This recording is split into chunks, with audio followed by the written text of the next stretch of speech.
Friday. My name is Heather, and we are here in Greenhouse 3, one of our production greenhouses, with a very special guest.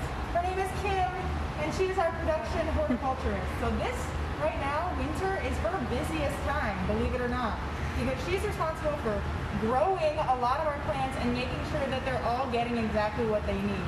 And she's got some interesting plants right now. Kim, do you want to tell us what these are? Sure, we're working on germinating some Victoria waterlilies or water platters. So if you visited us in the summer, you may have seen these out in our pond. The very large leaf waterlilies that are native to the Amazon. We have 3 different kinds here, and we have to start them from seed every year. So those giant leaves that you see come from these little tiny seeds. We have the Victoria cruziana, Amazonica, and then the hybrid, which is was hybridized at Longwood Gardens. And we've gotten the seed in, and we've actually had to do a little procedure to the seed called nicking it. Let me see if I can find one in here that isn't quite germinating yet to show you that. When the seed first comes to us, has a very hard seed coat, and has a tiny little circle you can find on the seed that actually needs to be nicked out. So we use a little razor blade, push it down in there, and kind of pop the little cap off of the seed in order to allow it to germinate through there. So Kim, what is that coming out? That is the new embryo, so the new part of the seed coming out, and that's the only place it can emerge from the seed is through that little hole or that operculum that I've popped off. And in nature, when they don't have a Kim with a razor blade, how would that operculum get popped off at all? It will still come off on its own, but you won't have as high a rate of germination. So we're just trying to get the best germination rate we can.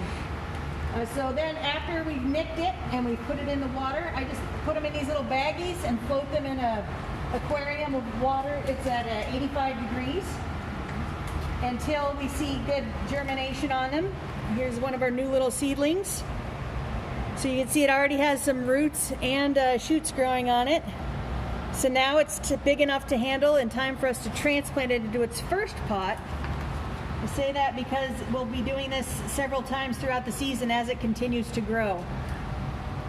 And that looks like really wet sand. Yeah, exactly. What I have in the bottom of the pot is just a little bit of peat moss, like an inch or so of peat moss, and then sand on top.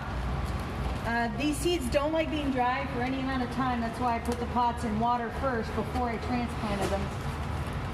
And so now that he's tucked in there, I'll make sure I label them so we know which are which. And you mentioned that this is a hybrid of the two? Yes. So is that, like, what do we see that tells us it's a hybrid when it's bigger? Well, the Victoria Amazonica is the one that's known to have the very large leaves, but the leaves curl up at the end and have a lip. Okay. The cruziana isn't quite as large, but it doesn't have that lip, but it has a purple underside of the leaf. Gotcha. And so when they hybridize the two together, when the flowers bloom, they cross-pollinate, and then the seed that we get from that grows a new plant that has the lip that's purple. So that's why it's a hybridization. Best of both worlds. Yeah, and these, like I said, they get very large. Some of the largest leaves have been known to be over 9 feet wide. Ooh. Ours don't get quite that big. We don't have the conditions of growing in the Amazon. So we actually have to wait quite a while before we can even put these outside. The outdoor water temp needs to be about 75 degrees before we can take them out. So end of June, mid-July is really when we can take them out, just depending on the year. So they don't have as long a time to grow and establish, so our leaves won't get quite that big. We are shooting for anything over 3 feet is what we're looking for. So 3 to 4 to 5 foot leaves are possible. It depends on the year. So, and it all comes from that little there's the little seed every year. So what's next for these? I'll just keep watching them. We're waiting. You can see the one that I transplanted there. It doesn't have what you would consider to be water lily leaves yet. They don't have those pads on them. As this plant starts to mature, it'll develop the true leaves, the pads on it.